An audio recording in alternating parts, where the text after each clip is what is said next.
Hi everybody, it's Az here with AZCast number 12. Dozen. A dozen. Not bakers. I'm your host Az, and as always I'm joined today by my co-host Zerg. How you doing? I'm good, you? Not bad, not bad. A little bit puffy in the old eyes. I think the hay fever's getting to me a little bit today. You do like you've been stung by some bees. Yeah. Like that, but you know, Lovely. obviously this isn't a visual medium, so people couldn't see that. Whoops. Yeah, just imagine Az open up his eyeballs. Yeah, and then just let liquid stream out, which is beautiful. Yeah. So we have got a special edition today, Yes. because this week was the pre-patch for Battle for Azeroth, which is the next Wild of Warcraft expansion. And as probably many of you who are watching this will know, my background is World of Warcraft. And Zerg's background is actually World of Warcraft as well. Zerg has an extensive background in World of Warcraft. So what we're going to do today is we're going to have a little bit of a chat about BFA, Battle for Azeroth. And we're also going to have a general chat about WoW, State of WoW, our feelings on WoW, stuff like that. So this is going to be a very World of Warcraft-centric podcast. But before we do go into the wilds of the Warcraft, bit of a slow news week. You know, let's just say you can sum up the news pretty easily. All the people you thought would jump onto the Jessica Price bandwagon have Anita Sarkeesian, because you know she needs the publicity, because she is also somebody who uses feminism to con people out of money and scam people for cash. So no surprise there. EA haven't shut down any companies this week. God bless them. Wow. And Ubisoft continue to make the same game over and over and over again. But what we do want to talk about to start the video off is yesterday, because we are recording this again on Friday, 10:45 AM. I'm a bit late. Whoops. Is yesterday the first extensive trailer for the Titans DC TV series dropped. And so we're just going to have a bit of a chat about our reactions to that, and then we shall go into the extensive Wild of Warcraft. Wild of Warcraft discussion. So first things first, Zerd. When it comes to like superhero-y stuff, Yeah. do you have like a side? Are you like a DC fan or a Marvel fan, or are you not bothered, or are you just not bothered about superheroes in general? I love superheroes. Okay. If I'm honest. But I am partial to Marvel. If you get me both, I would choose Marvel. But if you get me DC, I'd still watch it. Okay. Yeah, I mean, I'm a DC man, personally. I've been collecting DC comics since 1992. Great. So 26 years. Hard to believe considering I'm only 21. Wow, dude, you look fantastic for your age. Maybe she's born with it. Maybe it's shitloads of plastic surgery. So I would class myself as a DC man. However, I think the DC films have been hot garbage for the most part, and I have thoroughly enjoyed a lot of the Marvel films. Some I just haven't watched because I have no interest in the side characters. That's fair. But I think Winter Soldier is possibly one of the greatest superhero films ever made. So good. So good. I don't know how many times I've seen. Literally, I don't know how many times I've seen it. Probably 10, 12. Sometimes it's just I love it.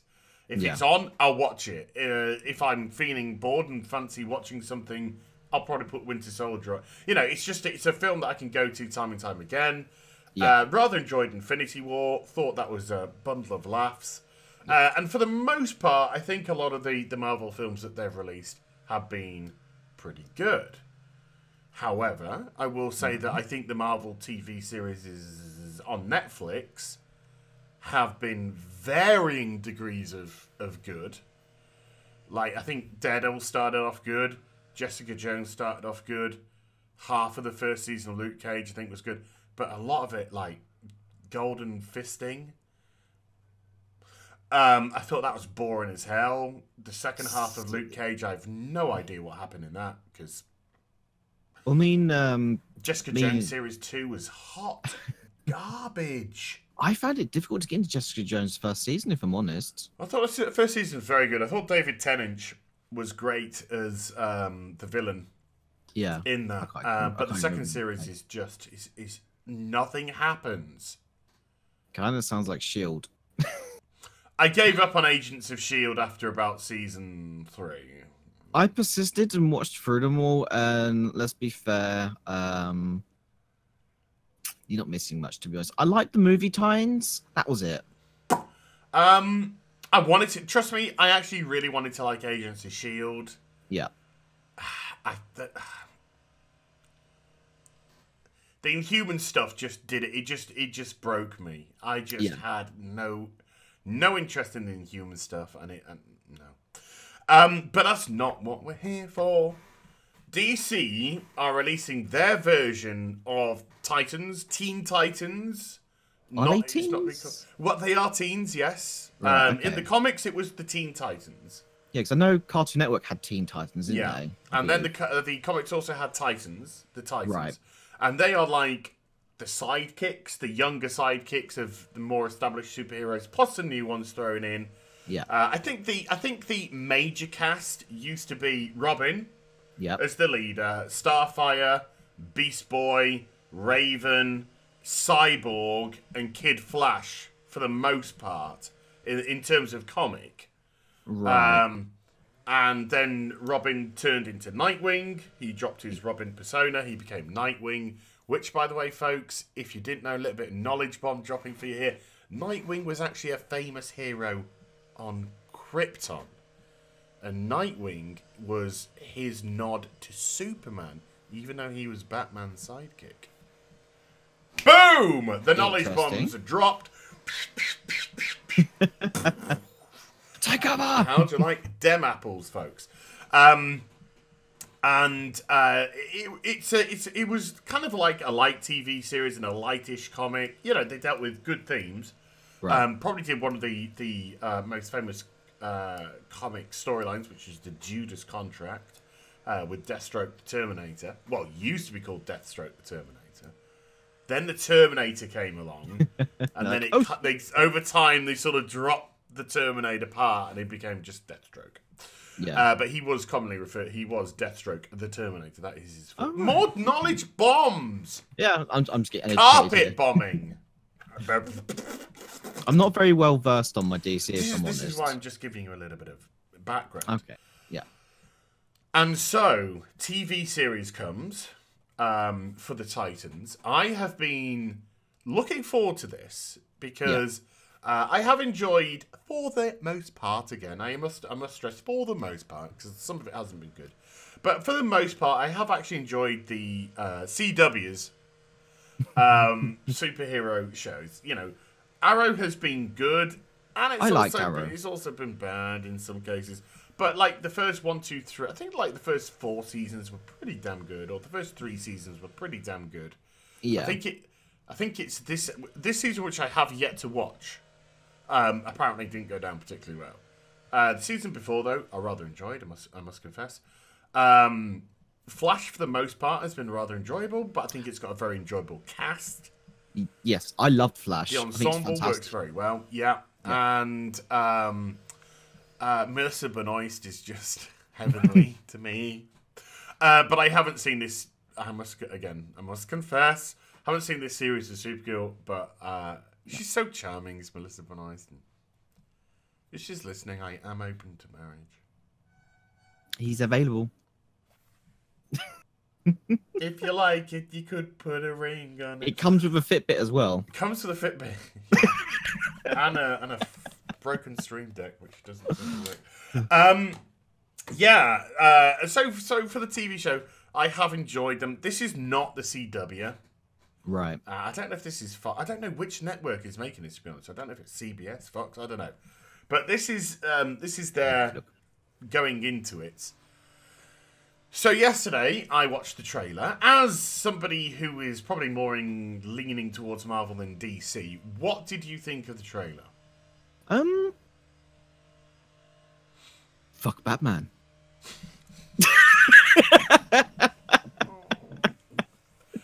Yeah. So there's swearing. There's a lot of blood, and there seems to be a lot of killing. Yeah. What did you make of that?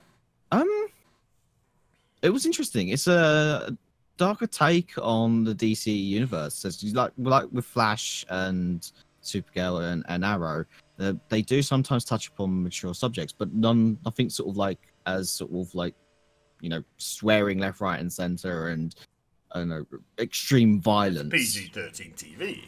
Yes. Yeah. So it was nice to see it sort of like, you know, raise the bar up on the mature or for the mature audience. And I kind of liked it, if I'm honest. It's sort of like, oh, hello. So would you be inclined to watch the first episode based off the trailer? Would you be inclined to check it out? Okay. Yes, I will. I'll give it a chance. Yeah. So I'll give it a go. It looked like something up my street. It looked dark. I liked the whole was it Raven? The one that sort of like, she got really dark, had a sort of like, they really wanted to emphasize that she had a dark background of some sort, and she liked it. She liked it. She confessed she liked it. It was like, oh, hello, this could get quite dark. So I think for the trailer side, I think they have nailed it on getting people who's not that sort of well versed in the DC universe to sort of like say, hey, here's something who's like maybe catered towards you rather than sort of like the PG stuff. Here's something that's a bit more, you know, maybe catered towards you. And I thought it was absolute hot garbage. Really? Yeah. DC don't seem to actually understand their own heroes. Right. Please do tell. Fill me in. The heroes do not kill. True. And this is the whole thing which really, really annoys me. I mean, because it looked like Robin shot a load of people with their own gun. Yes. Whether or not those shots hit or missed, we don't know. Yeah. But he's clearly shown breaking somebody's neck before saying "fuck Batman." Now, the "fuck Batman" bit, I know that's probably gonna turn into a meme. Yes. But I'm okay with that because Dick Grayson and Batman had massive issues. Hence why Robin left. They had massive issues. It basically stemmed down not to partnership. It basically stemmed down to father-son relationship. Right. So I kind of get an angry Robin. A Robin that kills? Absolutely not. If you've been a follower of the comics for any length of time, Batman does not kill. Yeah. It's his one code. And people go, yeah, but it just doesn't make sense that he doesn't. Right. This is the logic of why Batman doesn't kill people. This is the logic which has been throughout the comics for nearly 80 years. 80 years next year. And the logic is Batman refuses to kill because his parents were killed. And he never, regardless of whether you're a villain or a victim, he never wants somebody to go through that ever again. Makes sense. That is his moral for not killing. And so it's a very, very established. He'll break your freaking arm. He'll he'll kneecap the crap out of you. You know, he will scare the living bejeebers out of you. He'll do. Yeah, it's not like he couldn't kill you if he wanted to, is it? Really? He could kill you with one finger. Yeah. You know, he's one of the most highly trained martial artists in the world. You know, there's debate whether he's better than Lady Shiva. That's a DC thing. Dropping more things for DC fans. But he's one of the highest martial artists in a row in the world. But he won't kill. He could easily do it. That's the whole point. He could easily do it, but he doesn't. It's the restraint. It's the abyss. It's the refusal to fall into the abyss. It's the constant looking into the abyss and the abyss looking back, but never falling in. And it's made for some phenomenal storylines over the series, particularly when Jason Todd was killed in the 80s in Death in the Family storyline, which pushed Batman over the edge, and he was going to kill the Joker, who killed Jason Todd. He was going to do it, and then when it came to the crunch, he didn't do it because he's again. So being heroic is looking into the abyss, having the abyss look back, and not falling in. Oh, it's having the... When you just have a bunch of... Right, let me liken this to a video game, okay? For the video game fans. Watch Dogs 2, right, I think is a highly enjoyable game. Okay. Ironically enough, because it's Ubisoft and they just make the same game over and over again. It's a fun game. It's a fun game, but the stupidity of it is right from the start. There is a huge, stupid level about Watch Dogs 2. And the game starts off with... Is it Marcus? Is he called Marcus? I think it is. It starts off with him breaking into a facility to try and wipe his criminal record. Because he says he's been framed, he hasn't done any of this, he's been set up, da-da-da-da-da. And then, throughout the game, he just goes around murdering, stealing, and all throughout the game, when it comes to a story beat, it's just like, let's screw the corporation, because they are trying to frame me. You've just murdered hundreds of people, you've burglarized, you've done all these criminal... So it just didn't make any sense. It was so... dumb. Ubisoft. Dumb. But then you can also... You see, it's in all their games. Look at Far Cry 3. Well, Far Cry 3 I really enjoyed. Yeah, Far Cry 3, but it didn't make any sense, though. Just these teenagers, however old they were, you know, they're partying, and all of a sudden they're given a gun and like, oh, he knows how to use it. Oh, yeah. I mean, okay, and that I can get away with. Because it's your skill as the shooter.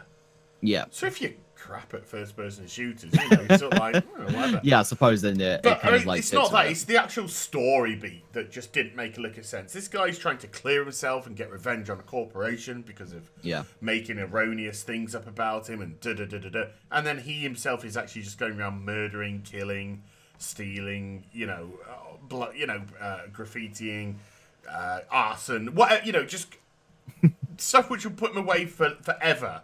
Yeah. And then when the story beat comes back again, it's just like, I've been framed. Stupid.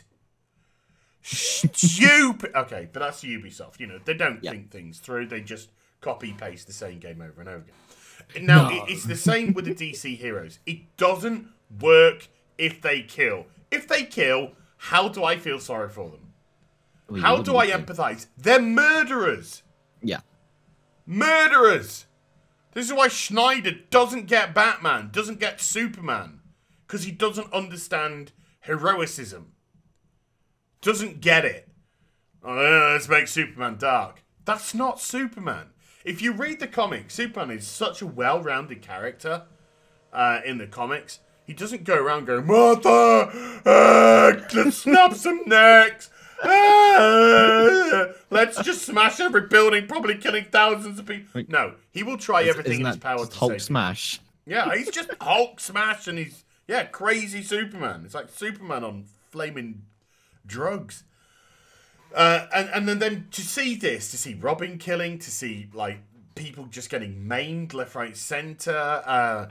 It's just like you don't get. Now, if it's just the way that they've edited to make it look like that, and really, I mean, I bet you some person in the chat's going to put, well, he broke his neck, but maybe he just made him a quadriplegic. Oh, like that's any better. Again, Robin, it just doesn't fit the Robin character. In actual fact, it doesn't even fit the Batman character. Batman will probably break an arm. He'll break a leg. Yeah. But he's not going to break a neck and put you in a wheelchair for life. No. It's just a complete and utter misunderstanding of your characters. On top of that, Starfire looked like a prostitute. I mean, I don't know what on earth she was dressed in, but, you know, whatever. Beast Boy, when we only saw him once, he was green at least, so at least there's that. No Cyborg, no Kid Flash. Was it not? I thought I saw the Flash in there from actually the character used in the Flash series. I thought I saw him in there. No. Not the same person. No. You saw Hawk and Dove. Right. Hawk and Dove, who were not part of the main Titans roster, but Hawk and Dove were in there. You had Dove using her wings to slice somebody's leg to pieces, and yummy. To me, the trailer just looked like they had no understanding of what superheroes are. They had no understanding of how the characters actually operate. And it just seemed like a cheap way to try and darken things up. Do you feel they've done that on purpose? Let's make him kill. Let's make him swear. It's just such a cheap way of darkening things. Do you know the best way to make something dark and edgy? Turn the lights off. It's really good writing. We talked about this last week. Great storytelling. Yeah. Storytelling is what makes something. Do you feel they may have gone the route that they have to sort of drawing a new audience? Because to say I'm attracted to it, and yet I'm someone who would sort of lean towards Marvel. You could watch it and you could thoroughly enjoy it. Yeah. I could watch it and I could thoroughly enjoy it. I doubt I could, because I would be of the mindset of this doesn't make any sense. You know, this doesn't make them superheroes. This doesn't hold that ethical code which said you are going let's say Robin, the guy, he breaks his neck and that guy died. Let's say when he shoots the gun they die, you know, and then he walks, and then the theme for this week's episode is, because there's the A plot is we need to catch this serial killer. The B plot is Beast Boys having erection problems. But the A plot is like, how do I give a toss about them stopping a serial killer when they're serial killers? Yeah. You know? So to me, it looked like a mess. I didn't mind the swearing, because I get Robin. I could easily get on board with Robin and Batman being completely estranged. They were estranged for a long time. Dick Grayson and Bruce Wayne were estranged for a long, long time, and even when they kind of made up, there was still massive tension for years and years, until the conclusion of the Nightfall storyline, the Night's Quest storyline, where Bruce Wayne and Dick Grayson actually had a chat, and they discussed their issues, and Batman says at the end of it, we have these issues because this is what it's like between a father and his son. Duh. And it was just a beautiful ending, and Dick Grayson was like, oh, he's my daddy. And it was such a good ending, because it was, look, you're my son. Yeah. I'm your dad. We family fight, we have all, you know. And it was such a great ending. This is just like, boo! Fuck Batman! You know, and it's just like, oh! So, yeah. Bill. Me personally, not so much. Are you going to give it a chance, though? Like, watch the first episode? I will, absolutely. I'm not going to be closed-minded. Yeah. I'm not going to be close-minded. I will watch it. I will watch the first episode at least, and see if it's trickery of editing that's been really badly done. Yeah. You know, Robin, you know, he shoots to miss and scare them away. He snaps a vertebrae, but he's going to be okay. I don't know. You know, if there's some sort of like that, I'll still be a little bit... But you know, I get the like. I haven't got a problem with like using the Robin symbol as a morning star and stuff like that. Batman does. Yeah. You know, he throws batarangs in people. Even in the non-Schneider universe, you know, if he needs to incapacitate you, you're going to get batarangs in places. And what tough you call shit. extreme acupuncture. Yeah. Ultimate acupuncture. Yeah. So I ain't got a problem with stuff like that, and I ain't got a problem with the fuck Batman, because, you know, that could actually be a very good theme, a very good storyline leading throughout everything. But the murder... Yeah. No, that makes sense. It does. No. Or at least in the editing, the seeming murder. Yeah. Please, no. Please, sugar on top. No! I'm actually looking forward to watching it and us coming back together and sort of like discussing. Yeah. When it comes out, really we gotta have a chat about this. We've got to have a discussion about this. How it actually worked out versus the trailer. Yeah. We're probably going to get a different trailer before it comes out. I'm not sure exactly. Oh yeah, no, released. definitely. I think is it September? I have no idea when it's released, if I'm honest. September. Didn't see a release date. There's got to be another trailer at least that they cut. Yeah. I don't think this trailer's got a particularly good reaction. My housemate came back last night, and we were just about to settle down and watch some Gordon Ramsay, because that's what you do. As you do. As you do. And I said, before you do, you've got to watch the Titans trailer. You've got to watch the Titans trailer. Mm-hmm. And I didn't say anything. I didn't give anything, any of my feelings away. I just said, watch the Titans trailer, tell me what you think. He watches the Titans trailer. When Robin goes, fuck Batman, he just looks at me and he's like, this is fucking terrible. This is terrible. And I was just like, yeah. Also, I don't think one other thing which really needs to work in a trailer, and in this case didn't, the music was awful. The song that they played, it was like watching a trailer for a CW series while watching somebody murder the crap out of people. It just didn't work. I really can't remember, if I'm honest. It was that impactful. I can't remember it. It was some generic madness. Oh, it was right. I'm gonna have to rewatch it. So on the nose, but at the same time, it looked right. It looked like it was trying to appeal to 13-year-olds. Yeah. While at the same time having mass murder. Work that one out, folks. Confirmed. 13-year-old. Confirmed. 300-year-old. So yeah, I think we've actually had a pretty big Titans discussion for one trailer. That's good. So we're both gonna give it a chance. Yeah. You're probably more intrigued by it than I. Yeah.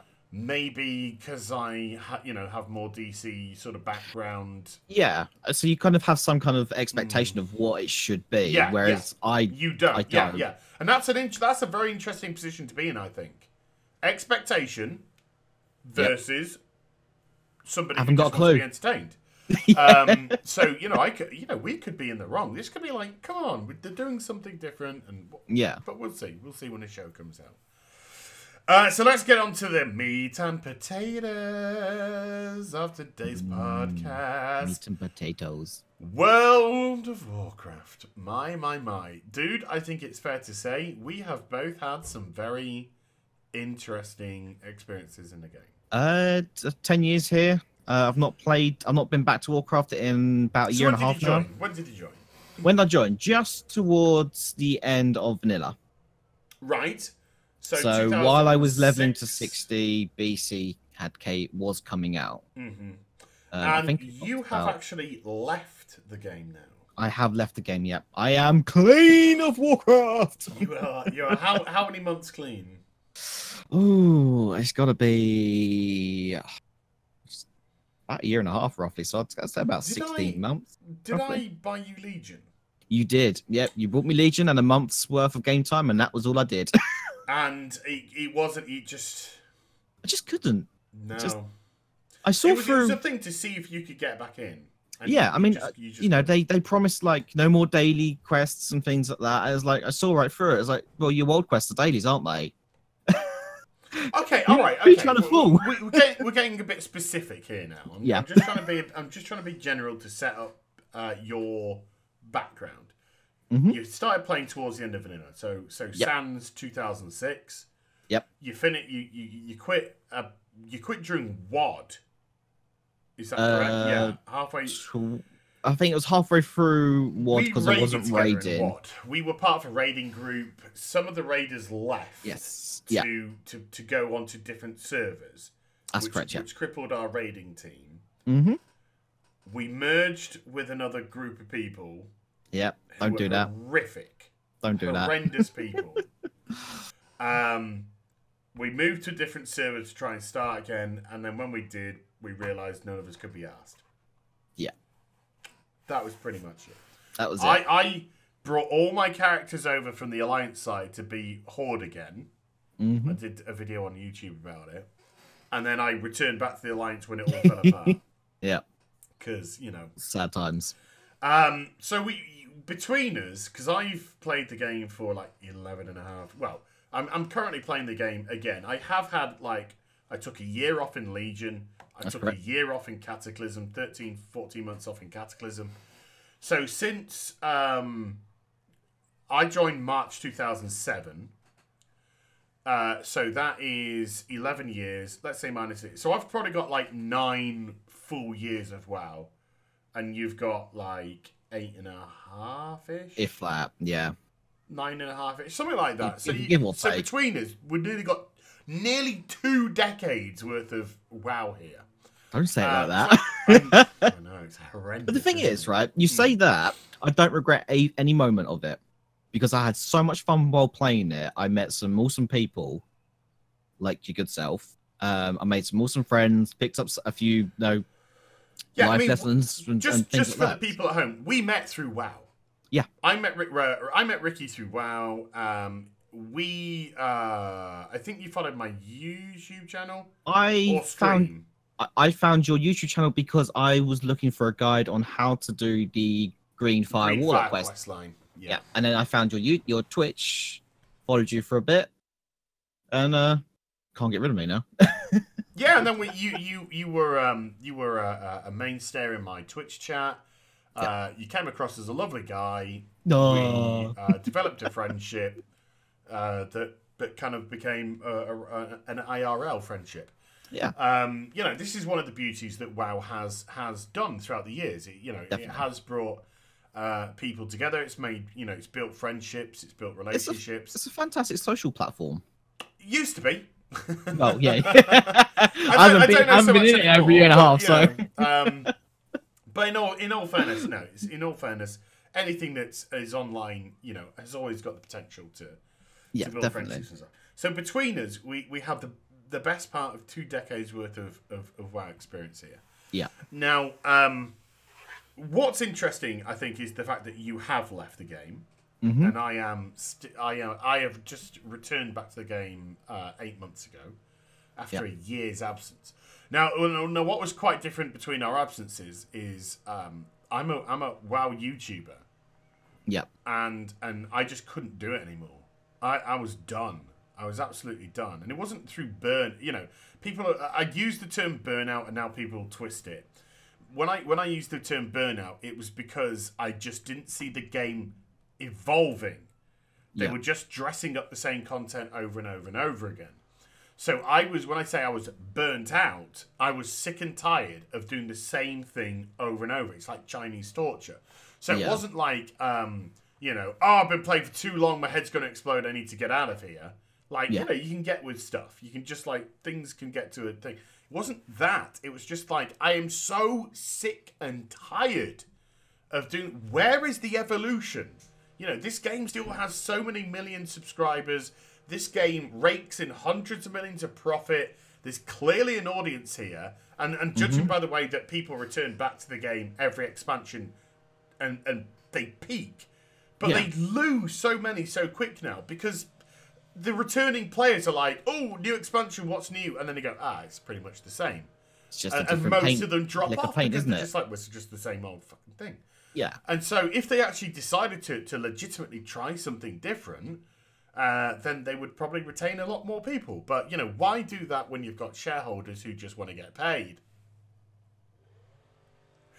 But that's, I think, a bigger overarching issue with the game in general, is the fact that when you are beholden to a shareholder, the customer becomes the third priority. You know, you've got the shareholder being the main priority, and that is a conflict of interest to me. Massive conflict in interest when it comes to game development, game progression, etc., etc. Yeah. Now, let's start small, because we actually got quite heavy quite quick. BFA pre-patch hit this week. You no longer have to have. You no longer, even though you have, but you no longer have to purchase World of Warcraft expansions anymore, apart from the latest one. I saw a tweet about to play. that. You just need to have an active subscription. So if Joe Bloggs, who'd never played WoW, joined today, he could play up to level 20 for free, right, and then he could just pay a subscription fee and keep going all the way up to where we are at this current moment in time, before Battle for Azeroth releases. And then if he wants to go into BFA, he has to purchase BFA. So that's how it's going to work now.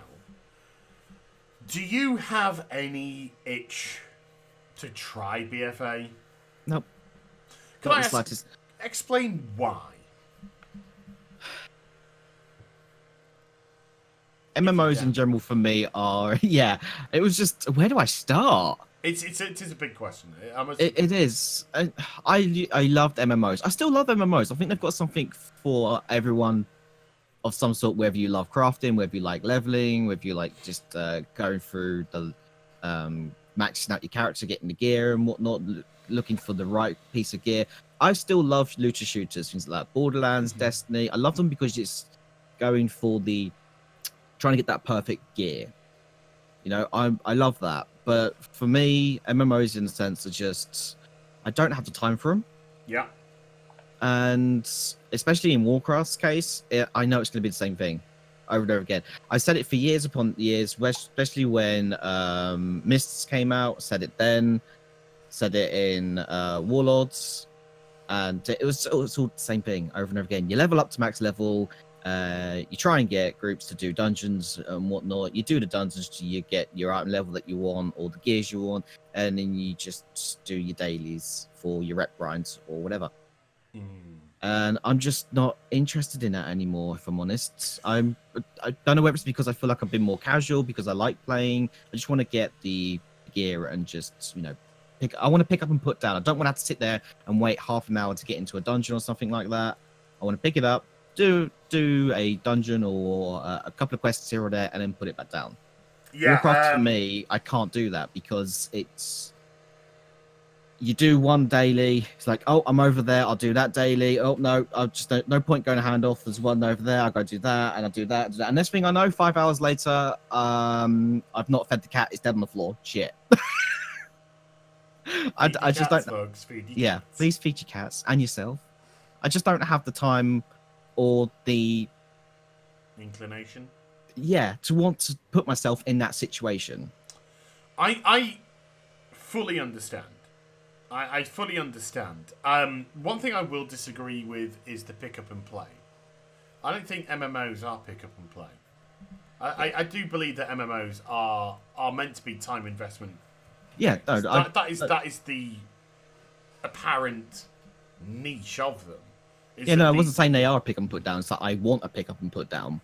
Yeah, no, that's what I'm saying. Yeah. I would disagree that an MMO should turn into that. Oh, right, yes, no, yeah, no, because agree. if and this is what I think actually what is happening to WoW. WoW is trying to turn into a pick up and put down MMO, and therefore nothing really has a consequence, and nothing. You don't actually have to particularly do anything anymore. It's just like, for an example, like world questing, right? World questing is kind of like a pick up and put down form of content. You log into the game, you bring up your world map, you have a look at what quests you have on offer, you select the ones, right, I want some money, I'll do them. That one's actually going to improve my item level by a little bit, so I'll go for that. And then you do it, Doesn't take long. Takes two. It doesn't take long. And then 2 you could minutes. just, in theory, just go right. I'll log out now, and go out. Also, the command table, which I despise. You just need one of these. Yeah. You don't even need to log into the game. You can download the command table app. Just go on here and send other people to do stuff, and you not do a thing. But that's what happened How towards the end. is that even rewarding?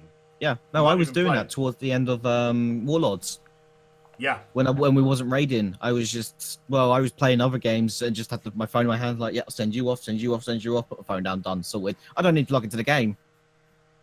And that's just like, I might as well be playing bloody Gwent or something like that on my phone. Do you know what that says? Do you know what that says to anybody with half an IQ?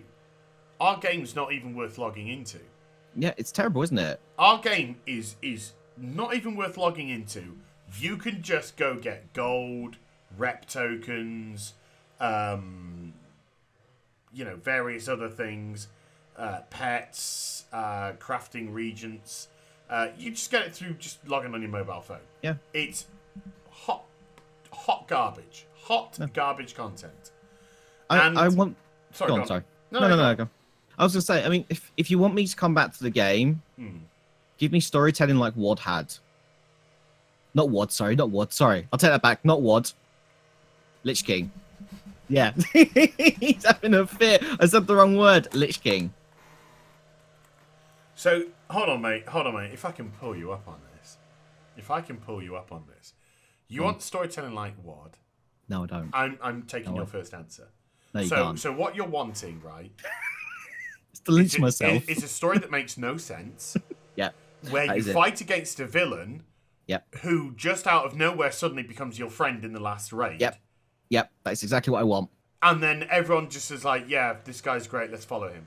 Yep. Even though he's been murdering everybody, killing your armies, committing mass genocide against the Draenei people. Yep. And just because the Legion also didn't like him, we're now buddies. Mm-hmm. Yep, you're spot on. That is exactly what I want. Okay. And then we rewind a bit, and I say Wrath of the Lich King. Do you know the difference between Wrath of the Lich King and WoD? Would it happen to be that the main character who you're actually after is tormenting you throughout your whole leveling experience? Well, it's a little bit more than that. Is Arthas was a fully established character who had history in the game. Yep, you follow him not all the way through your leveling, but he has history through the Warcraft, RTSs, Warcraft 3, Frozen Throne, where you see the culling of Strap, fall of Arthas into the Lich King. Yep. And so him coming into the World of Warcraft was a big deal because this is a big lore character in the game with a lot of history behind him, a lot of stuff to call upon. And you can create a fantastic story based off that. Yeah. And so you get the Lich King tormenting you throughout the leveling experience. The arrogance of him believing that you're screwing up my network. Yeah. But I reckon I'm going to turn you. I reckon I'm going to turn you. You know, you'll work for me in the end. So I don't mind you screwing everything up because I'm going to turn you and you'll be one of the heads of my army. You know, there was this underlying arrogance about him that he would. He would ultimately either kill you and res you or turn you.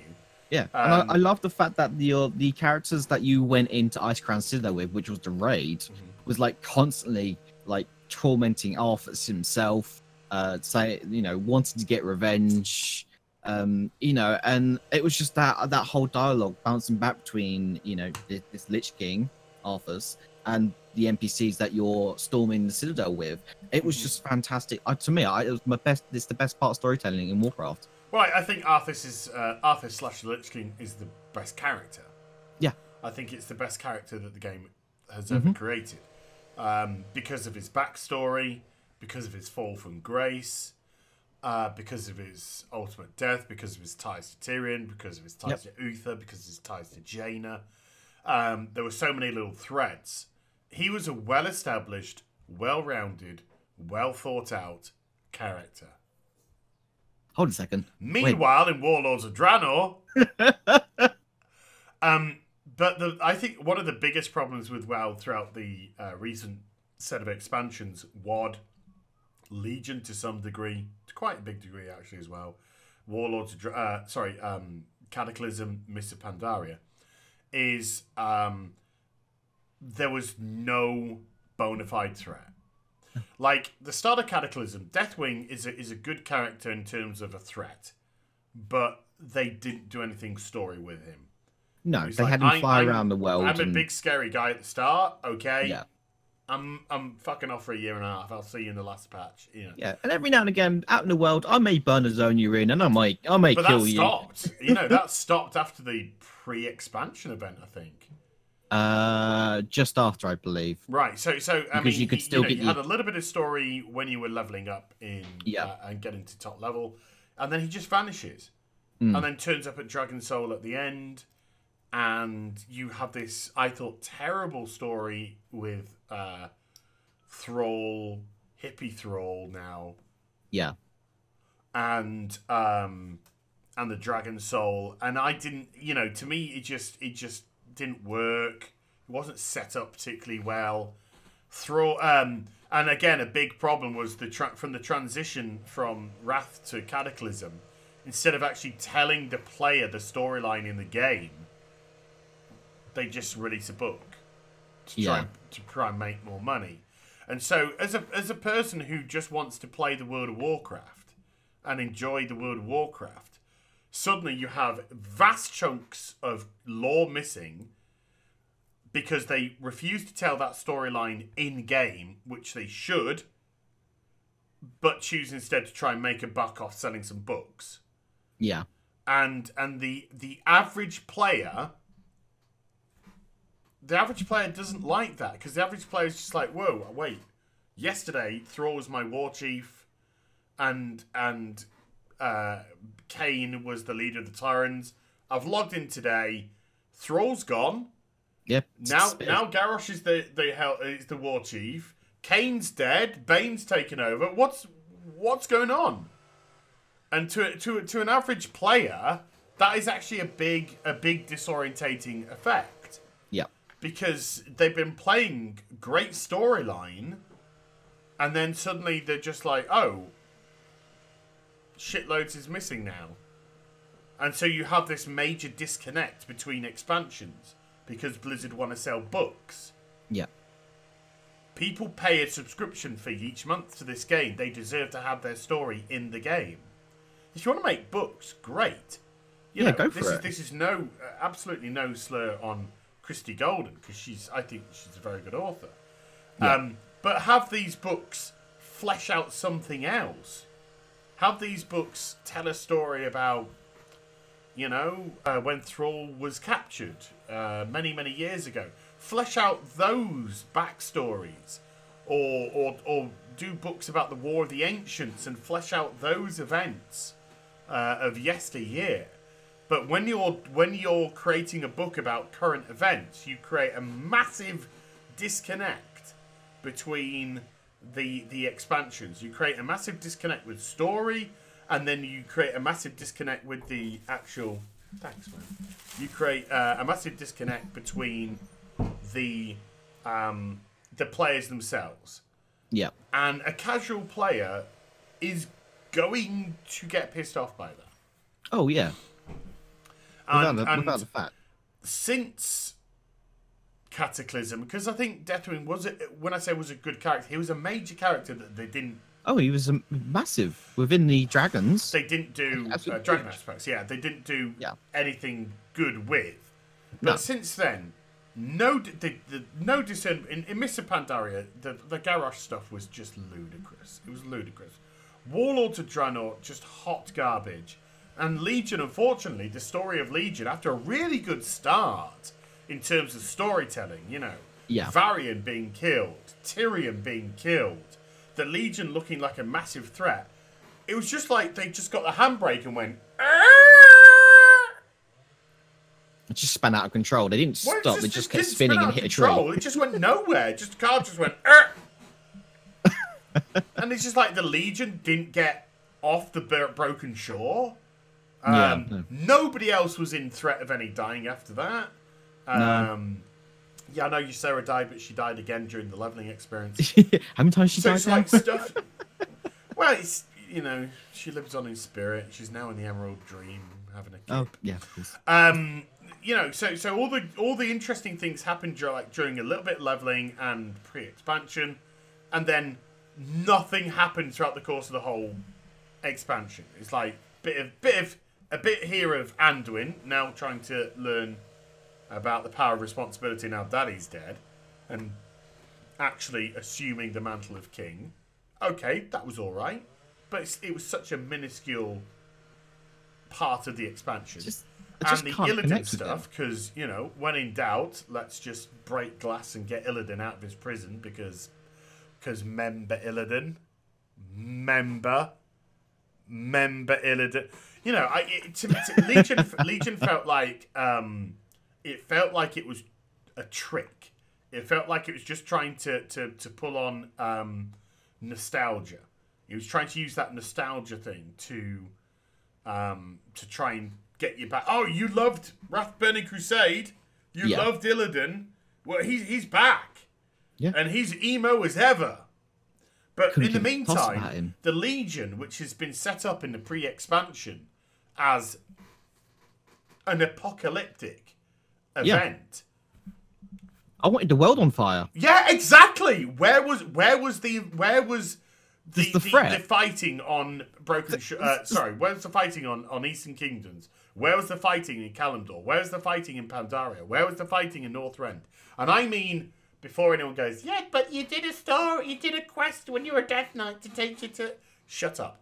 No, I'm talking about proper content, patch content, whatever it may be, set in these. We had a few in the pre-expansion. We had a couple of invasion points in the in Kalimdor and Eastern Kingdoms, and that was it. So the Legion didn't feel like a threat. This apocalyptic, no threat.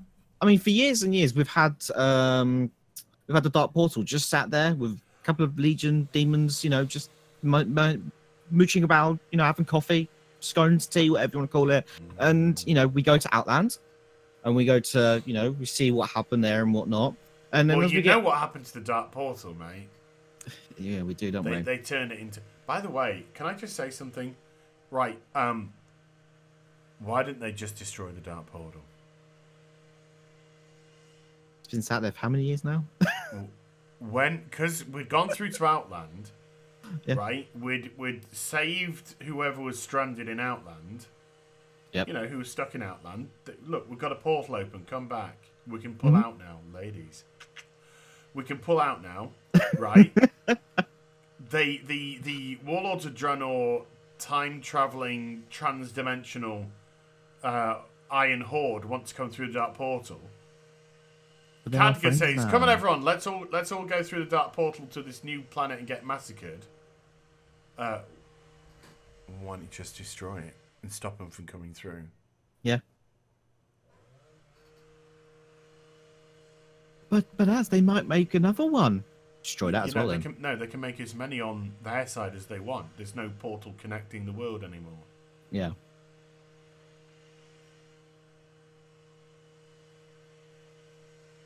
Anyway, that could have saved us a really shit expansion for a start, but there's multiple reasons why WoD failed. It just everything about it storyline wise, because they had to make it trans-dimensional as opposed to time travel. Why? Because if they made it time travel, it would have a legitimate effect on current day Azeroth, which meant they would have had to change current day Azeroth. Can't do that. Right. Okay. So I have no idea what Battle for Azeroth is about, apart from the Horde and Alliance going at each other's throats again.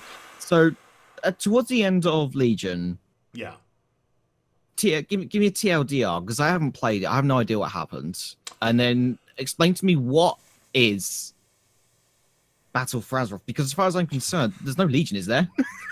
Right. Who's having a fight over it? Too long didn't read Legion's story towards the end. Yeah, like the last raid or whatever it is. Illidan creates a portal which pulls Azeroth, which pulls Argus, the Draenei homeworld, to orbit in Azeroth. Right. By the way, that's not how planets work. The gravitational pull would have torn both planets apart. Never mind. Which was it looked great. You went to Argus. Right. And killed 12 demons.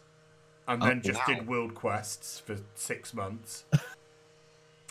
You suddenly planets are now alive. Come on, keep up. Do they have feelings? Yes. Okay. And, so planets are now alive. Okay. And they have a Titan in them. Alright, think of the planet now as a Pokemon egg. And inside there's a Titan. Do you know? I just got a mental image of like some dude right, hold on, the wait, planet controlling I'm it. getting this all wrong. Right. First of all, there's loads of spaceships and lasers.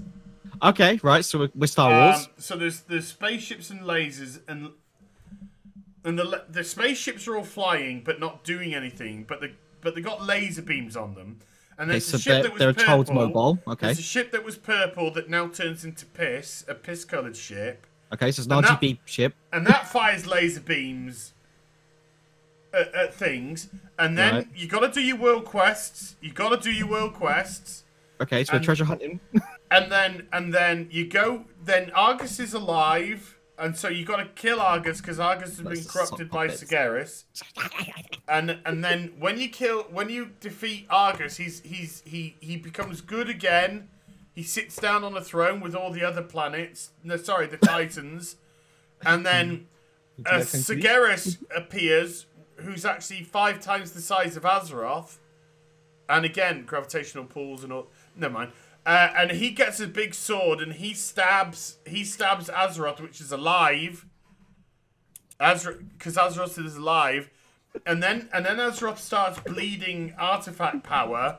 Because we need artifact power for the next expansion, and then everyone's just like, oh wow, look, Sagaris has stuck a sword so big into the world, and it's bleeding gold. Let's, and then they're like, whoa, Horde, hey, we want, and then the Horde are like, oh, Alliance, we want it. And then they're now fighting over Azeroth's jizz, and I've no fucking idea. So TLDR, a planet gets stabbed, it bleeds gold all over Azeroth, and the Horde and Alliance are fighting over it. Yeah. Essentially. Yeah. My God. Because look, right, hold on, Zerg. Look, can we have a bit of respect, please? One thing in the 14 years of the World of Warcraft that they've never done is have the Horde go up against the Alliance. Well, apart from the last 14 years, but this is a new and improved Horde don't like the Alliance. Hold on a second. Hold on. And the Alliance don't like the Horde. Are Rafi basing anyone? PvP? Look, there has never been an expansion that has focused purely on the Horde and the Alliance being at loggerheads with each other. Okay. Well, apart from Cataclysm and apart from Mists of Pandaria, which and also also partly in WoD, but apart from all the expansions, if you ignore those, which theme has been Horde versus Alliance. This is the only one, apart from the others. This is the only one that is focused purely on Horde versus Alliance. Zerg. And Azeroth jizz. It's not Azeroth jizz though. It's Argroth. Is it say Argroth? It's a bodily fluid. It's a okay. Of undetermined origin. Golden fluid. That turns into artifact power. Right. Okay. In Battle for Azeroth, right, you get a necklace that does nothing apart from eat up artifact power. It So is literally an empty hole that you throw artifact power down, because that is exactly what we want in WoW. We want to go from one artifact power grind immediately into another one. But this one, this one hasn't been complicated with two major things. This one isn't complicated by having to actually click the artifact power in your inventory anymore. It goes automatically into it. And the Heart of Azeroth isn't complicated by having anything remotely interesting attached to it, like artifact weapons. It's literally just a necklace with stats that you level up. Wait. So, let me get this right. Legion, we had artifact weapons, which replaced random weapon drops, right? Now in Battle for Azeroth, we now have one necklace. That's the new Horde versus Alliance expansion coming in 4 weeks. Right. Okay, so we have one necklace for the whole expansion that just levels up as we collect this sparkly artifact power. And it's got just stats on it. There's nothing, just stats. Yeah. But when you level it, you can get Azerite armor, which has really, really kind of uninteresting, boring abilities attached to it. And if you hit a certain number, it can activate that really boring ability. Why do I get the feeling they're getting rid of random Zerg. This is fun. I'm sorry, just so much fun in this what's coming up in this expansion that my mind's absolutely blown. I just can't absorb it all. Look, I've been testing BFA. Right. Not extensively.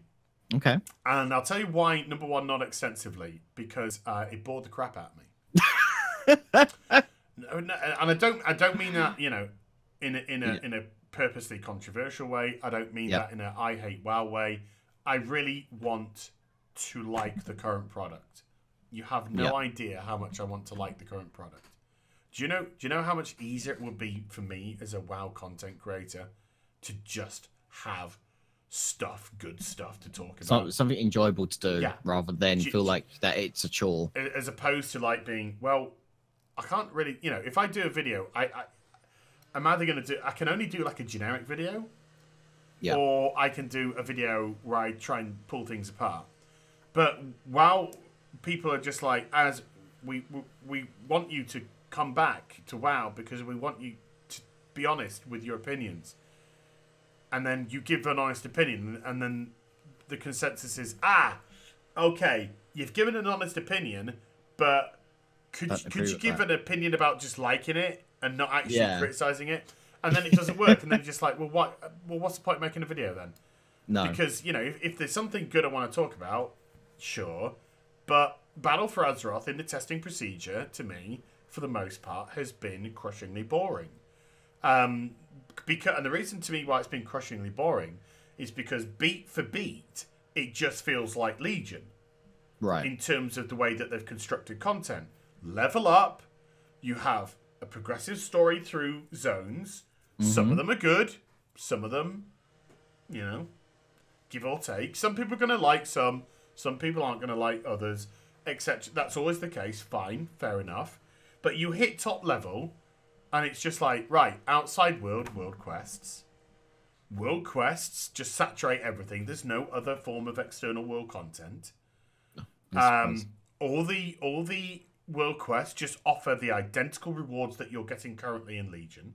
Just this expansion's version.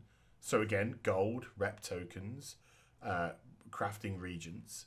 Artifact power. Don't forget that. You know, well, it's called Azerite power. It's called Azerite, right? Same but as soon as you pick up the Azerite, it's infused with artifact power. So you literally have just gone from an artifact power grind to another artifact power grind, and my brain just immediately went no. Nexus crystals. Because it's just doing the same fucking thing again. Your brain works these things out for you very quickly. And then you've got your dungeons and you've got your raids, and that's fair enough. You know, I've, to the most part, enjoyed the dungeons. Yeah. You've got your island expeditions now, which are like more intuitive scenarios, and I have enjoyed them. You've got the war fronts, which are like sieging type of content, which are crushingly boring and totally irrelevant. And then but whatever. And then that is it in terms of instance content. Professions are just useless in the game now. Well, they've been useless for years already, haven't they? Let's be fair. But it looks beautiful because the art department are great, and They've the always music's done beautiful beautiful because the sound department are great. Yeah. But but BFA has just felt like such a beat for beat copy of Legion that my brain has gone, what is actually new? We're doing the same identical things in a new location, and that is intrinsically it, with a much worse artifact system than was in Legion, and no Suramar zone like there was in Legion either. So you've just literally got 2 small continents of 3 zones each, separate from each other. So Horde and Alliance. Yeah. Right. And 3 zones. Just World Quest, and it's just like it's really, really dull. And I'm going to give it a go. I'm going to be playing with a friend. We're going to give it a go. I'm going to try my hardest to get into it. But I'm really interested. Once the fever pitch of the expansion's release has died down. Yeah. Because everybody has a right to be happy on expansion launch. I'm going to be happy on expansion launch. Well, yeah, it's new content in a sense. Purely because it's new stuff, and I'm going to be able to keep everything now. So it now becomes relevant to me. So everyone's going to be excited. Everyone's going to be happy. You've got every right. You should be. It's a great time. It's a really good time for the community. Everybody turns for just a few weeks into a very helpful, lovely person before they turn back to being an arsehole. Yeah. But after, say, a month has gone past, 6 weeks has gone past of BFA being out, I'd love to see what people actually think then. Because when I went into the beta, it's just initially wow, this looks amazing. These city, Borealis looks amazing as an Alliance city. Zandalar, unbelievable for the Horde. Great looking zones, and you sort of transfixed by all of that. But when you get into the minutiae of the content, it's like, hold on a minute. I've been here before. I think I've done this before somewhere. I've done this before. In Deja Vu. Again and again and again and again and again. But the worst thing is, whereas before they tried to disguise it, there's no disguise this time. Right. It's just literally right-click, copy, left-click, paste. Well, right-click. So this upsets me because, like you say, the art department and the sound department do fantastic jobs, and yet stellar. I'd say stellar jobs. Yeah, they always have done from day one, regardless of how high resolution or whatever it is. What they do with the engine is absolutely fantastic. It's just a shame it's completely let down by the content. Yes. And people say, kind of heartbreaking. What would you do, Az? What would you do? And number one, I would stop the complete over-reliance on World Quest /dailies. There is too much of an over-reliance. It's just such a lazy thing to throw. Because World Quests have no consequence. No. Like, yesterday, I was doing some World Questing on Legion, on stream. Mm-hmm. And one of the World Quests was to collect some gubbins, and then go to this cannon and fire to blow up Kill Jaden's ship, which had crashed into Argus. Right. And then you do it. There's an explosion on top. Nothing happens to the ship. There's just an explosion on top. And then the narrative comes up under the bottom. Oh, well done. With this destroyed, it helps. But the ship's still there, and that quest comes back every few days. They need to phase that into the storyline. Consequence. Yeah. So you don't ever feel as if there's ever any evolution to anything. And world questing literally becomes... It's like... Do you know what world questing is? World questing is like doing the dishes. Yeah. This is you don't do it every day. It's like, right, I've done my dishes. Now what can I do? Now what can I do, Blizz? Well, You sweep the floor. You can hoover the floor. Yeah. All right, and I'm hoovering. It just feels like house chores. Yeah. Right? And this is a problem. When a game becomes a chore and doesn't become fun, yeah, I'd rather be playing something else. And the thing is, I'm so excited for Classic coming out because Classic felt like everything had meat and potatoes. Right. It felt as if your character progression had meat and potatoes. It felt as if your leveling procedure had meat and potatoes. Dungeons had meat and potatoes. Raids had meat and potatoes. Everything had professions, meat and potatoes. Everything felt fleshed out. Everything felt as if it meant something. It wasn't throwaway like it is now. It wasn't just disposable. You felt as if you had options. You felt as if you had this, that, the other. And it, you know, I'm like, what game out there?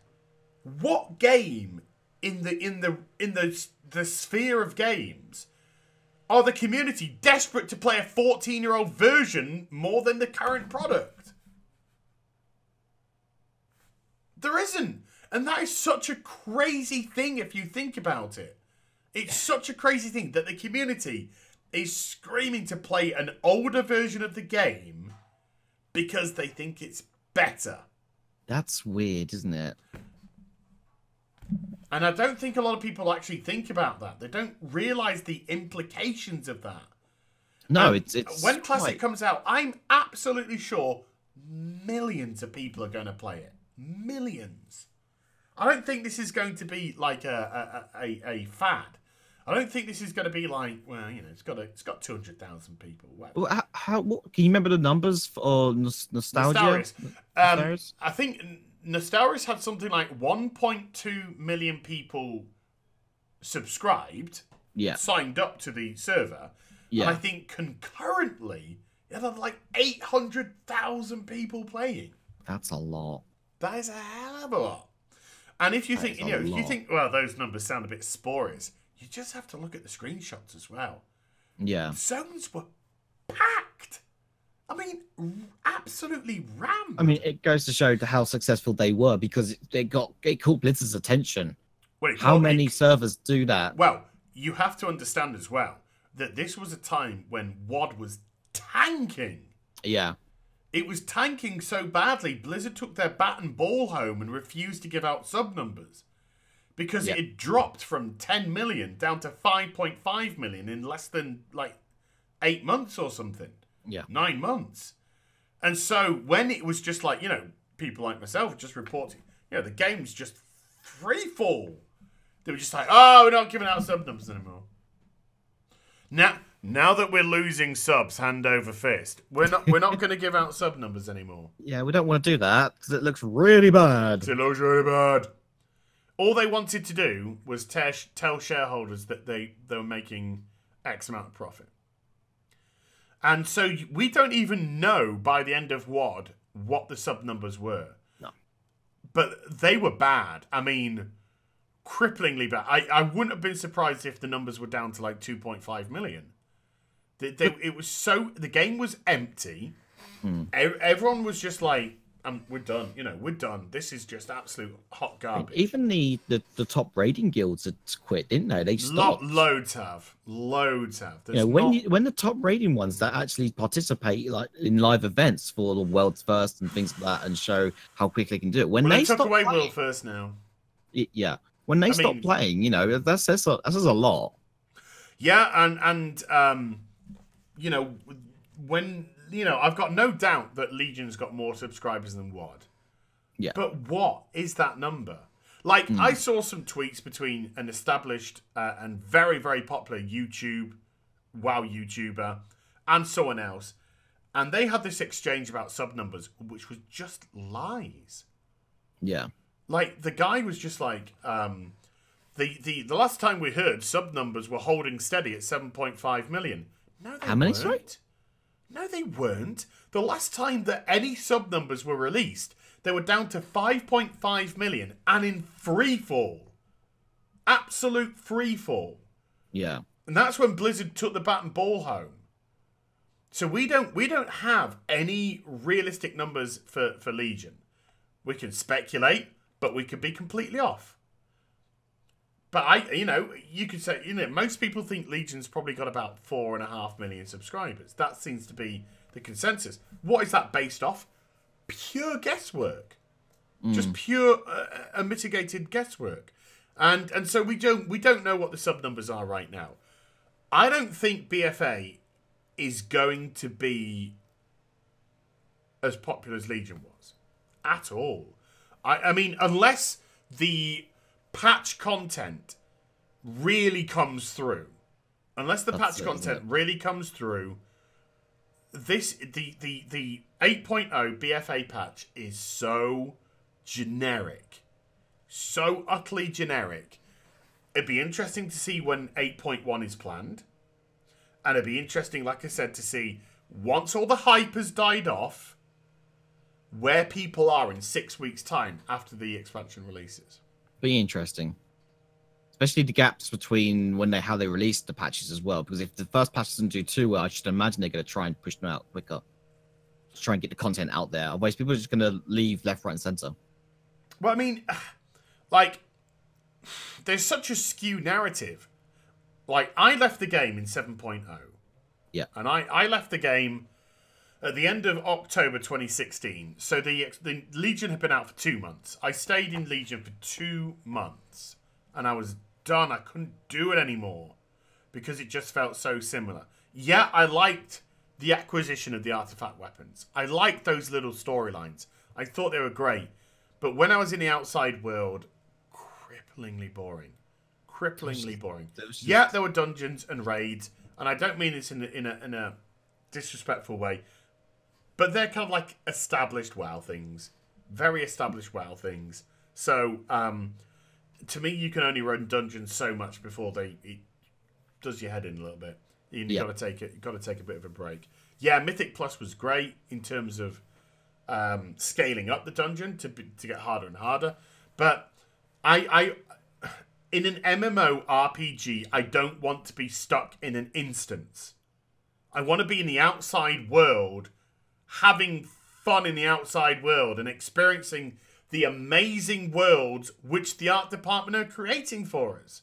Yeah. And I don't want to just be out there doing a fucking repeatable world quest that has no consequence over and over and over and over. And that's to me why I really love Suramar, because Suramar had such a top game, a top end, top level progression system in terms of narrative, and at least I felt as if something was happening in Suramar. Yeah. But in the other outside world, repeatable quest, no consequence. And it's just a regurgitation. I don't know if Blizzard actually understand. When you think of how much space is available, how much area is available in the outside world, and how much of it is just wasted by the leveling system now. Leveling is irrelevant now. Yeah. It's irrelevant. You can take a level off now. You can take the number off now. Utterly irrelevant. You could just go straight to the expansion and gear people up through power. Through literally physically making your character stronger. That is how you are progressing without a number. And it could allow you to tell better stories, more relevant stories to the franchise. Because a lot of these leveling up storylines are gone when you've done them. They're just throwaway. Saying leveling up via power, I've been playing a lot of the crew too. And you level up your cars through the gear you get. Yeah. So is that the kind of thing that you're sort of thinking of along the lines as well? So rather than having a level, which through armor. Yeah. Through armor and weaponry. Yeah. And having a legitimate progression stat system. Yeah. Sorry, the water went down the wrong way. Which doesn't exist anymore. Yeah, so you could essentially not so much gate, but say, well, to do this quest, you need to be like power level this. You can attempt it at a lower power level, but it's going to be tricky. Right. Hold on. Let me put it this way, Zerg, right? You're now playing the World of Warcraft, where in the next expansion, you're going to go up to level 120. Yeah. As the cap. Your talent system stops at level 100. Yeah. What does that say for a start? And all they do is they just, every expansion, they pull out one, they put in another. Mm. There's no, when you're leveling up, you never see a new spell anymore. You never see a new ability anymore. It's already been done on the talent system prior to this. So leveling up is so mundane now in terms of how you feel. You're literally just leveling up to see that ticker go 111, 112. Because nothing happens during leveling anymore. Yeah. In terms of progression of your character. No abilities, no nothing. I really think I'd say I'm using cruiser. No points given to spending something. Nothing. Yeah. I'm going to use Crew 2 example no again. No new because spells granted. Sorry, go on. I like how, say, if the Crew 2 and WoW was to have a love child, I think it'd be awesome because the way it works, that you get gear, like car parts from your racing, and it's completely random what you get, whether it's a green, blue, or purple, using the generic tier system. And your greens are just greens. You know, they got stats to them, and that's it. Mm-hmm. But your blues and purples have perks on them. So you're talking like Azerite gear, really? Is that what that does? Yeah. Azerite gear has perks on that are unlocked when your Heart of Azeroth artifact power neck gets to a certain level. Right. So they could have traits that unlock at level 17, 25, and 32. But what if you added talents onto them instead? Well, all the abilities in Azerite armor are passive. Yeah. And to be honest with you, for the most part, they're dull. Yeah, of course. The passives are dull anyway. There's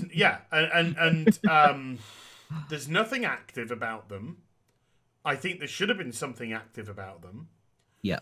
And ironically, the higher the power of the Heart of Azeroth, the actual less choice you get on your Azerite piece of gear. What? So it's like when you get to the first level, you have like. Well, no, it's not even that, right? When you get onto the first level, you have like 4 abilities to choose from, but you don't. Because each ability is a spec ability. So one is, if I'm a warlock, destruction, one is demonology, one is affliction, and then the 4th one is a universal one. Right. And then if you level it up again, then you only get like two or possibly 3 things to choose from, which again just generic. If you click this, you get a shield which spawns every 30 seconds that absorbs X, and it's just like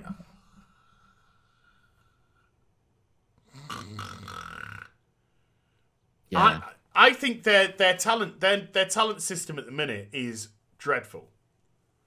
I think it's utterly dreadful. Stopping at level 100. You're not feeling as if you're getting anything new. You're getting no new spells. They just swap out old ones they want to get rid of. Oh. and they replace it with a talent which your spec has had many years ago and call it new. Yeah. And it's like it could be good to have that back. Sure. But it's just like, yeah, but this was, we know this one. All you're doing is just rotating fucking spells from days gone by. And he's stopping at level 100, and now we're 120. We're not seeing anything new for 20 freaking levels now. And so the progression system is in terms of your character is so mundane. Yeah. It's so utterly mundane. And again, making leveling feel useless. Feel utterly useless other than to get from number A to number B. I think Elder Scrolls Online, they do an interesting system where you literally, you hit the top level and you're just like continuing to level through. There's like an experience bar which just continues to level through. And every time you hit a level, you get a point. And there is like this huge, extensive talent system for you to put your points into. And so you get a little bit stronger and a little bit stronger and a little bit stronger. And so the more time that you've invested, you know, the stronger and stronger and stronger that you can be and whatnot. Now, would that work in WoW? Probably not the way that WoW is you know, set up. I think, but at least what I'm trying to say is, why doesn't WoW have some sort of end game talent system? Yeah. Or end game progression system that would maybe unlock new spells or abilities for you? Yeah. Active abilities, not these passive shits, which just, you know, once it's equipped, you don't see. You don't see the benefit. Because it's just a proc which happens or a shield which pops, you know. You don't physically see a benefit. Whereas if you've got an active, you control it. You control when it hits. You control the situation that it hits in. Da-da-da.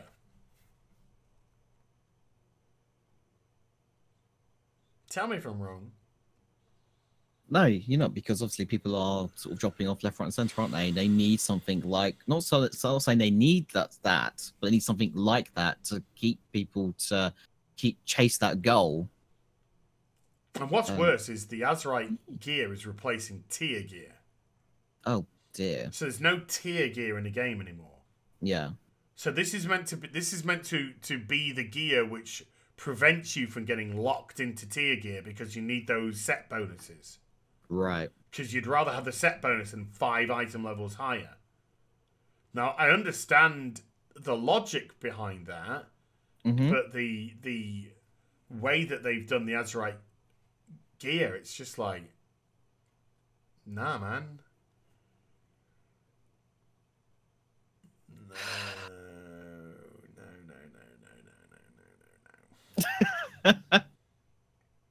So yeah, without being a Debbie Downer, because I said I am going to give it a go. I am going to give it a crack. That's fair. I am really, really concerned that BFA is going to bore people very quickly indeed. I wouldn't be surprised. So can I tempt you to come back? She's taking over. I know. No, you can't tempt me to come back. Sorry, dude. She's getting in your eye line saying, "Look at me, human." Yes. I've got the microphone now. She's got it. She's got the microphone. You human scum! You should look upon my magnificence and be happy.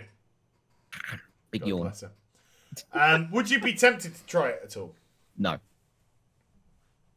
Not in the slightest. Really? Yeah. Are you done? I'm done. The way I look at it, the amount of time I could spend in Warcraft, like if I was to play it now, the amount of time I spend in there, I could spend elsewhere in multiple different games and get more enjoyment out of it. I think, to be fair to WoW, and to be fair to Blizzard, I think this is an intrinsic thing which is wrong with MMOs today. Yes. And MMOs today, they're no different, if not worse, than MMOs of years gone by. Oh, definitely. There's no genuine evolution of the MMO franchise.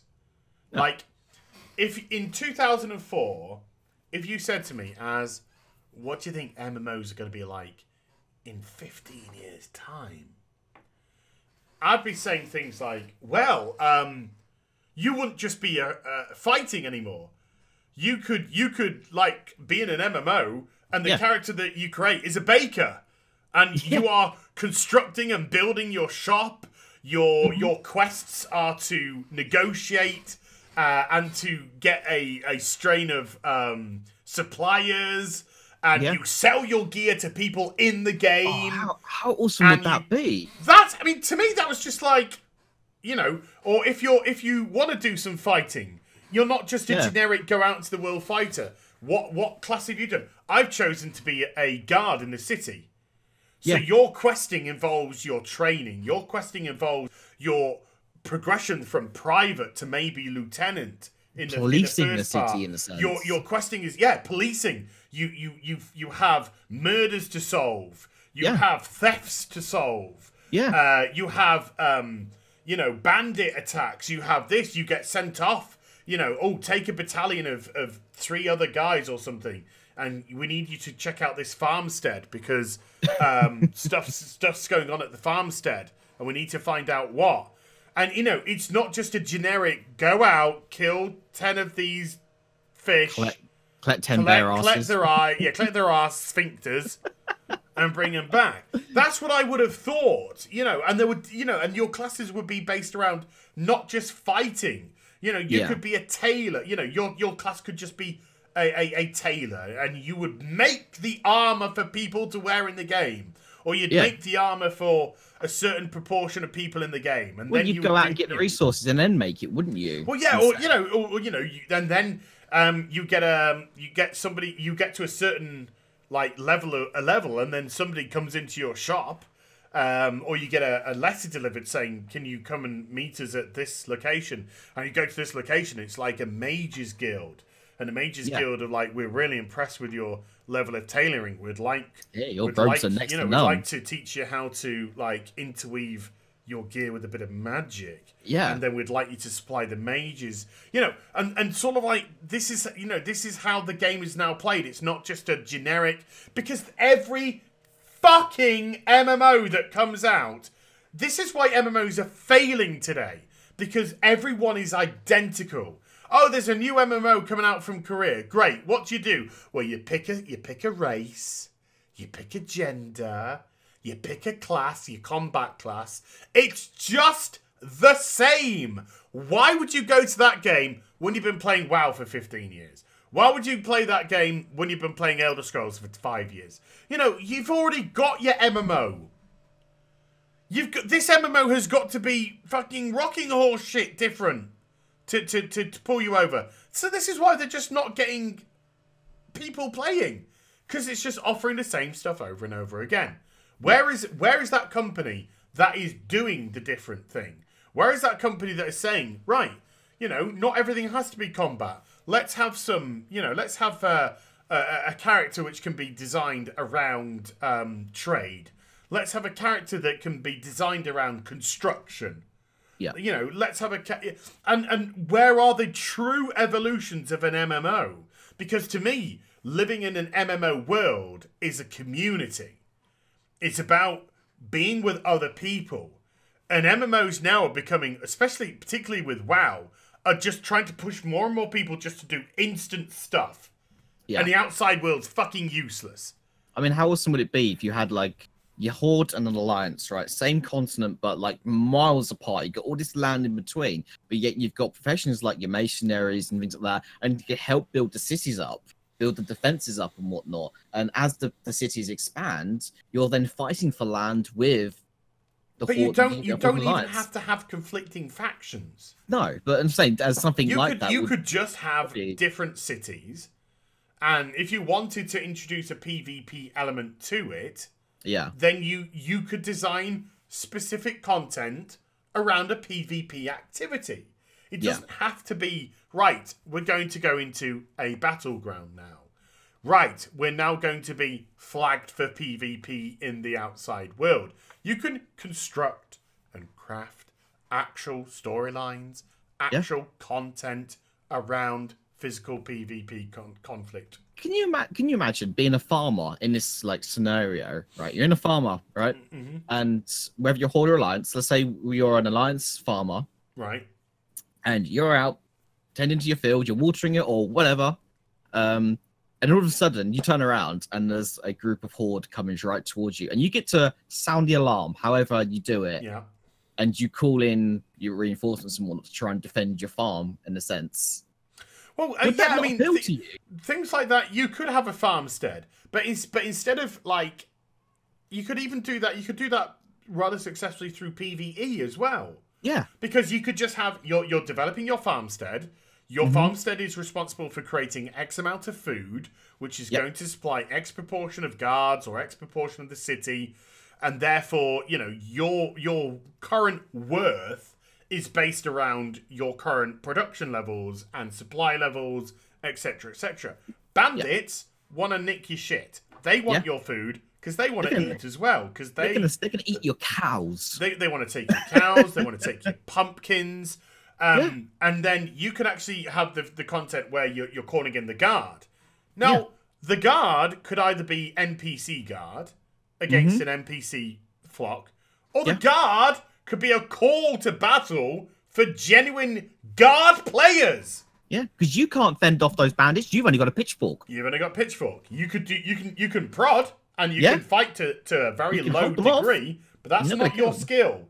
No. In this MMO, your skill is being a farmer. Because a guard can't do what you do. He can't cook. He can't till, he can't cook, he can't hoe the field, you know, or whatever it may be. And so you call the guards come in, the guard players come in, the guard players then fight off the bandit attack. And this is just a very, small aspect of it. Yeah. But, they fight off the you reward them. You reward them with food or whatever. It's like, hey, thank you for saving me. They get about, it goes towards their progression as in promotion. It progresses their fighting skills. Mm-hmm. It gives them content. It may heal them. Maybe they took some damage. The food you give them heals them up. Maybe gives them a tiny buff. Yeah, you could have proper healers. Yeah. You could have like proper, not just like spam heal. You could have medics. You could have medic. You have a hospital. You have patients to look after, patients to diagnose. Yeah. You're learning different skills. This to me is how an MMO would be evolving. Yeah. But no, we just have world quests. Because, fuck you, it's about the shareholders. It's about making profit for the shareholders. And it's not about looking to... Do you know how... when you look at how much profit Activision Blizzard makes, how much profit they boast about, do you know how much they could invest into trying to do something unique in the MMO world? But they won't. No. Because they can make cheaper games like Hearthstone and Overwatch, which was, Project Titan's corpse. And they can make a bucket by selling packs of cards and loot boxes. And the gaming industry is just going to devolve and devolve and devolve. Because so few companies are genuinely looking to take the next step. And certainly in the MMO, I think the MMORPG genre is dying a death. It's a shame. Because no company out there is wanting to break away from the established norm. They're not looking to genuinely try and say, hey, folks, even if everything we've said today is just horse shit, just bollocksy. No one seems to be genuinely sitting down and saying, right, how do we create the next generation of MMORPG? What does the next generation of MMORPG have to have player retention, to construct a genuine player base, that will have people coming back, that would make it feel different and unique from everything that's out there. You just feel as if this discussion is not happening. No, of course it isn't. It's too safe to sit there and sell, like you say, your packs and your cosmetics. Because it's all about the shareholder. Yeah. It's all money. It's all the gaming industry. It's the majority of it now. So I'm not going to say all of it is, because there are a few deads there that, Well, the vast majority is. Yeah. If your company is floating on a stock exchange, you care about your shareholders more than you do your customers. Of course. That is just a fact. A sad fact. But there we go. Anyway, dude, we've been going for nearly 1 hour, 40 minutes. So let's wrap this up now. Heavy World of Warcraft, heavy MMO discussion podcast today. That's good. Yeah, there was some meat. There was some meat to get into there. So thank you so much again for joining us, Zerg. Say goodbye. Thank you. Goodbye, Zerg. There you go. And we'll be back with another podcast. Oh, do you see the fly? There was a fly in my screen, dear Henry. We'll be back with number 13. 13.